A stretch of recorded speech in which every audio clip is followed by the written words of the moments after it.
Maintenant, au Maroc, au sud-est du pays, dans une vallée dont le nom fait rêver, celle des 1000 palais. On l'appelle aussi le Colorado du Maroc, tant ces bâtisses ocre comme les falaises se fondent dans le paysage. Elles sont les meilleurs témoins de l'histoire et de la culture berbère. Et ce sont ceux qui y ont vécu qui en parlent le mieux. Noufissa Charaï et Othman Oulatzi Aïda. Cette oasis traversée par le fleuve Ouediz est la plus étendue du Maroc. Elle offre un spectacle unique. Des palais en ruine, occupés aujourd'hui par des oiseaux dont c'est devenu le refuge. Des falaises de calcaire rouge et des palmiers à l'infini. Bienvenue dans la vallée des 1000 palais, merveilles archéologiques qui ont connu leur âge d'or au 19e siècle. Ils appartiennent au patrimoine immémorial de la culture berbère. Regardez, il est très magnifique. Les montagnes, la forêt, la rivière. Pour accéder à ce havre de paix qui a traversé l'histoire, nous empruntons un passage obligé. Ce tunnel taillé dans la roche. 62 mètres de long, 6 mètres de large et 3 mètres de hauteur. Un exploit pour l'époque. Il a été creusé à la main en 1928 par la Légion étrangère pour faciliter le passage des troupes sous le protectorat français. De l'autre côté, les gorges du Ziz et ses palais ancestraux étalent leur richesse. Nous voilà en territoire berbère. Première halte, le palais d'Ifri. Ifri, ça signifie la grotte. On dit qu'il y avait ici des pierres précieuses. Ces palais servaient souvent de citadelles fortifiées aux tribus berbères qui combattaient les occupants français. Tous les palais ont 4 tours comme celle-ci pour protéger des attaques et monter la garde.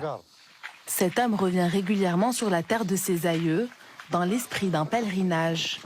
Sa famille a vécu ici avant de quitter les lieux il y a une centaine d'années.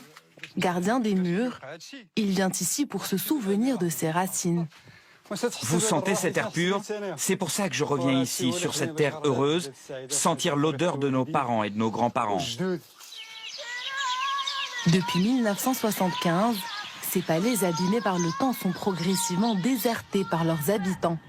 Ils s'installent alors dans ces petites maisons avoisinantes. Certains aiment arpenter les lieux pour un voyage dans le passé. Je connais les petits. Des centaines de familles cohabitaient ici dans une parfaite harmonie. Toute l'histoire, les gens se rassemblent ici, en face de la vallée. La meilleure vue, c'est là. Le souvenir et la nostalgie engendrent chez eux une certaine mélancolie. Qu'est-ce que tu ressens, toi, quand tu viens ici et que tu vois ça en ruine? Ça me rend malade. J'ai l'impression qu'on disparaît nous aussi avec les ruines. Nous surplombons les gorges du Ziz qui dominent la vertigineuse vallée des 1000 palais. Des bâtisses millénaires se dressent le long de la route, un patrimoine malheureusement à l'abandon. Partons à présent à la découverte du palais d'Amzouj, le plus grand et le plus ancien de la région, occupé au fil des siècles par toutes les religions du livre. C'est le premier et le plus vieux palais construit dans la région. Au fil de l'histoire, il a abrité de nombreux lieux de culte. Allez, voilà, c'est la direction pour la prière. Qibla, salat, et le musulman. Déjà, les parents ont dit il y a le Qibla ici, la direction ici. Je pense que c'est les juifs. Les ruines de ce trésor archéologique, mémoire d'un Maroc antique, sont malheureusement peu exploitées. Les informations sont rares, fruits d'une simple transmission orale. L'histoire des 1000 palais se nourrit donc des légendes racontées par les derniers habitants de la vallée.